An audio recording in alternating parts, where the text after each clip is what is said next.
The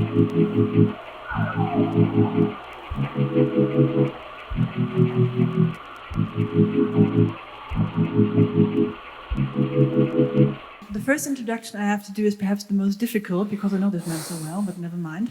So, our first speaker for today is Dr. Henrik Jungaberle. Henrik Jungaberle is a public health drug and prevention researcher. His focus is on human development, integration, and integrity in the use of psychoactive substances, and shaping this on the individual, social, and political level.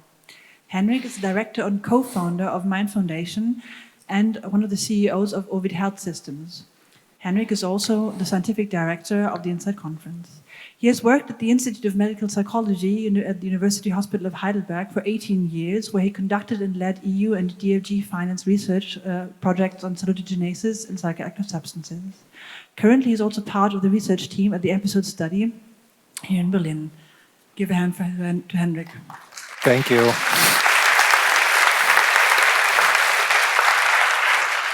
I had the fear that she would say something very private about me. And so, see, she just read a text that was created 5 years ago. So that's okay. So I have some very humble ideas to share. It's more telling a little bit about how we come, how mind enters the field, how the Insight Conference is hopefully adding to the field, also talking about some of the programs that we created for problems that we see in the field and how we could transform them. We were a little bit longer in the beginning, so I have to hurry and maybe jump over some of the files that I created. Okay. Just starting openly with conflicts of interest, where I'm associated with. Lately, I also entered the scientific advisory boards of Psychedelics Europe, who are also on the conference and will be giving a talk, and the Medical Psychedelics Work Group. The goal of this talk is to introduce what I consider the most general state of psychedelic research, more directed towards those who are not so much in the field, explain a little bit the process of implementation and how we could face challenges there, give an example of how we address one of the main challenges, that is therapist training, and contextualize this. But let me start with a personal reflection. In 1990, I had started my studies at the University of Freiburg. At that time, studying. So Martha is laughing because she has detected me. Have you? So, starting my studies at the University of Freiburg. At that time, I studied philosophy and history. Something that did not fully come to an end, and in the summer of my second semester, I took this session with a Zen Buddhist, 10 days of hard sitting, 10 days of meditating, and when I encountered that photo, like leaving through my photo collection, I was asking myself, what did I take from that thing now 30 years ago? Yeah, I remembered two things that are still driving a little bit what I am doing and maybe also what we are doing as a group. So, this session was a lot about human suffering. I know that I was talking to that guy leading the session a lot about the reasons. I was asking him, what's the reason for human suffering? Can suffering be transformed? What's the Buddhist psychology on that? And then two insights came out of that. Suffering is a part of human existence that can just not be eradicated through no enlightenment, through probably no psychedelic substance, through no ideology, through nothing that we can do. So we have to live with some human suffering, maybe create another relationship to it so that we don't suffer from suffering that much anymore. Also, trying to eradicate suffering through banalization of our lives is not a way that we should go. Another thing that came from that session, and I thought about that in the years following, was also very impressive for me. So when I talked to that priest, at one point he was offering me some advice that I should read. And the advice that I should read was a work of Martin Heidegger. So nothing that I would have expected from a Buddhist monk. But something that I kept on learning also later when I did ayahuasca research and talking to other people, that we are one globe and that these traditions are not closed. They are very open, that priests are just human beings. They lack ideas sometimes when you ask them for precious advice. They give you the ideas that you had read before. And as much as we should appreciate those traditions, we should also think about others in the field as being part of a global process of an exchange of ideas, co-developing, and also as human beings who are not perfect. Yeah, if you didn't find me, this guy smiling at you. Of course, after 10 days of sitting hard, you smile. Yeah, this is the structure of my talk. I'll just carry through because I don't have the 40 minutes that we created. Let's take a look back into to 2019. I started my opening talk at that time with an emphasis on public health as the major framework on psychedelics. Why was it important for me, at least, to say that public health is a usable and interesting and also ethically most important framework? Because others in the field want to provide other frameworks: spirituality, social justice, as major frameworks in developing psychedelics into our modern field. While I acknowledge that fully, and I'm fully behind learning from other traditions, we're living in a world where these traditions cannot do what some of the propagators of the field really want the most. So I'm very convinced that achieving equity in psychedelic therapy, social justice, and human rights is best conducted or brought forward by a public health framework. Not going through all of that, that was 2019. So let me provide a few basic ideas on where we are, very basic. So we're talking about psychedelics and psychedelic states. As probably most of you know, these are serotonergic drugs, at least when we don't talk about the atypical, like MDMA or ketamine, nitrous oxide, maybe cannabis, that might also have some psychedelic experiential properties. And the classic psychedelics that we'll be talking on this conference on are psilocybin, mushrooms, LSD, mescaline, and others. A number of terms, these are by far not all that have been proposed, have been used for psychedelics. As you see, in all of these terms, you see a whole, sometimes an ideology, sometimes a framework, sometimes a very thoughtful process behind them. So what we are discussing lately is the term psychoplastogens from the Olson group, with the idea maybe we can take away the experience from the psychedelic experience and have a more classically working drug on the neurobiological level. This will all be talked about on the conference. In a nutshell, where are we? Psychedelics show preliminary effectiveness in the treatment of a variation of indications. Preliminary effectiveness. We are not there yet. A lot of studies have to be done. Not many more than 1,000 people have gone through studies with psilocybin at the moment. This is a very small number when you compare it to other substances that have been developed. They seem to have low toxicity, controllable acute side effects, and lack addictive potential.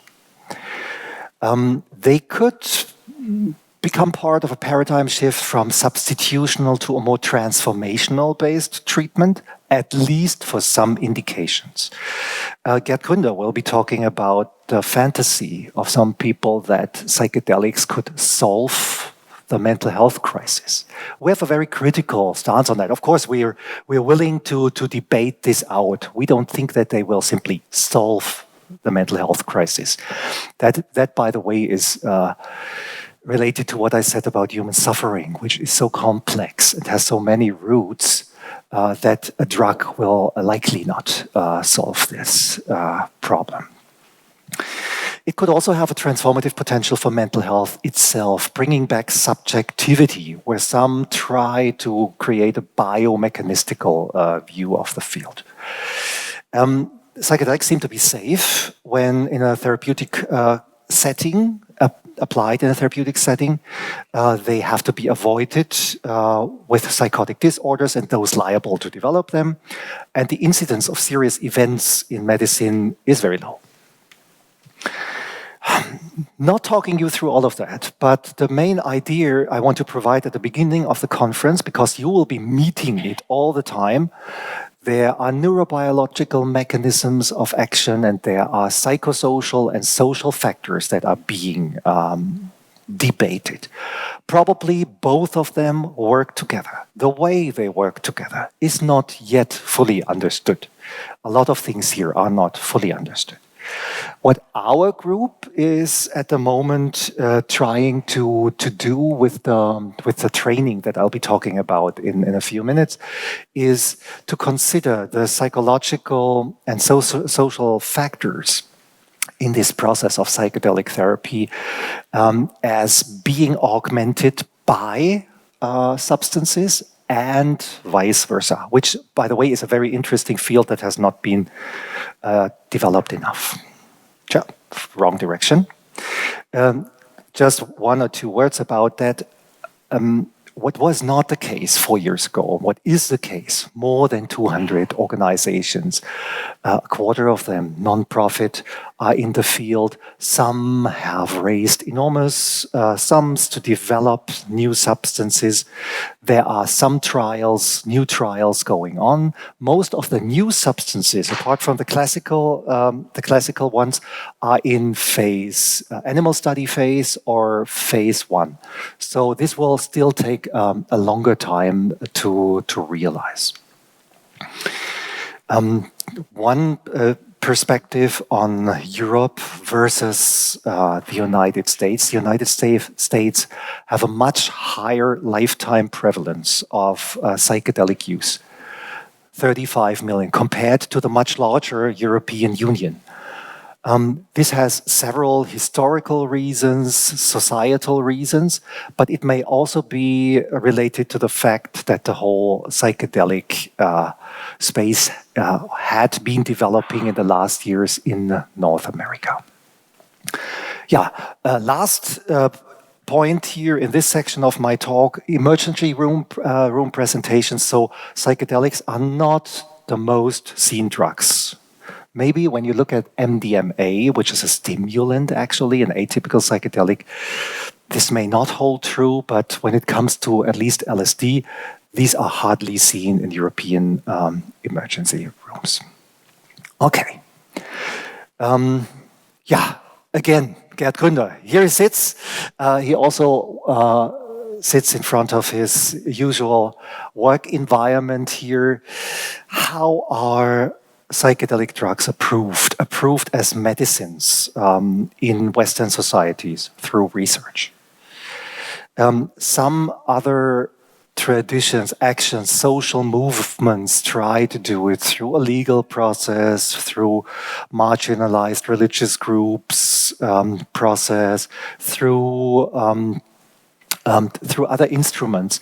But I think, at least when we talk about Europe, this is very far away. And I also consider the way to develop these substances in a scientific manner the most transparent and most, in a way, most democratic one. The approval of drugs goes through certain stages, through preclinical stages where you have a few people in studies, where you test toxicity, where you test the dose, and then they go to phase 3. So MAPS is the farthest here. MAPS has MDMA in more than one phase 3 study, and it could be the first atypical psychedelic that would be approved in the United States, and shortly after that, hopefully in Europe. This is still years away. Psilocybin the next. Why I'm putting that slide on here is because of phase 4. What is phase 4? A lot of people know about phase 3 and hope for approval, but what's going to happen afterwards? And at the beginning of the conference, I want to raise some caution. Want to talk about what could happen if we are too optimistic, if we're too quick, if we train too many people in a too loose fashion. What could happen that drugs could be taken from the market again? This has happened before. This has also happened before phase 4, when severe toxicity or accidents with drugs happened. So the road to inculturation and implementation of psychedelic drugs is actually very much longer than phase 3. In phase 4 studies, people are usually assessing how drugs work under non-academic, non-university conditions. And we have to create these conditions. A psychedelic substance has not been part of a Western society in the last decades, maybe hundreds of years. There's another kind of study that also seems important. If we look at equity, patient access, and how people can really get to these substances, health technology assessment studies are most important. After approval, they are conducted, and they consider many more factors. These factors include social, ethical, legal aspects of the use of so-called health technologies. Other than in the studies of evidence-based medicine, it's not patient-physician interaction only. It's also the public and health decision makers, policy, health insurers, and these all create data, and that is put into a report as a document mostly, which serves as a source for decision making if a drug will be part of the reimbursement. If we want to bring the good that we hopefully find in the psychedelic studies to people, reimbursement is the next limit. A chaotic implementation on the other side could fire back after approval, and it could also sink the ship. So international authorities, approval authorities will set frameworks. They will set so-called risk evaluation and mitigation strategies. And if we look at one drug that has been called, or that is close to being a psychedelic, that can be used as a psychedelic too, which is ketamine, which has a form of it has been approved as Spravato. This doesn't go so well at the moment for the company who developed it. So the health technology assessment studies did not come to the conclusion that this would be, in many countries at the moment, this would be a drug that would be included in health insurance systems, which is a huge loss of money. So there's a lot to go. There's a way to go until we have psychedelics in the mental health space, which most of us, I think, are aspiring to. Last but not least, something I always show in my talks about challenges about psychedelics. How could chaotic implementation look? A lot of unqualified people, unexperienced therapists, pushing into the field, a lack of screening happening, in involving people who may develop psychotic crisis. A lot of those chaotic or challenges of the psychedelic field not being resolved. And just jumping over it because lack of time. So let me talk a little bit about how we in the Mind Foundation at the moment create a therapist training that tries to tackle some of these problems. Other organizations do it, and we'll have a healthy competition in the field in training psychedelic therapists. So, what is it that we have to solve in training? We have to train people in applying disruptive psychopharmacology in a psychotherapeutic framework. I'm not reading this just as a memory thing. Psychedelic therapy is not tripping. Creating a psychotherapeutic context for the use of psychedelics is actually a very complex thing. If you take a look at it, we just wrote a paper on that in pharmacopsychiatry. We found 22 criteria that are different from applying classic psychopharmacology, antidepressants. Just to name 5 of them. In psychedelic therapy, it's not about daily or regular intake of a psychedelic. 1 to several doses are being applied. Subjective phenomena become very important. Temporarily, you want to evoke subjective phenomena. You have to react to them. Often, patients show immediate response to treatment, while in classic pharmacology, antidepressant pharmacology, this takes a time until patients react. We intentionally try to destabilize temporarily a system that works. You have to take care, and you have to teach people how to take care if you do that.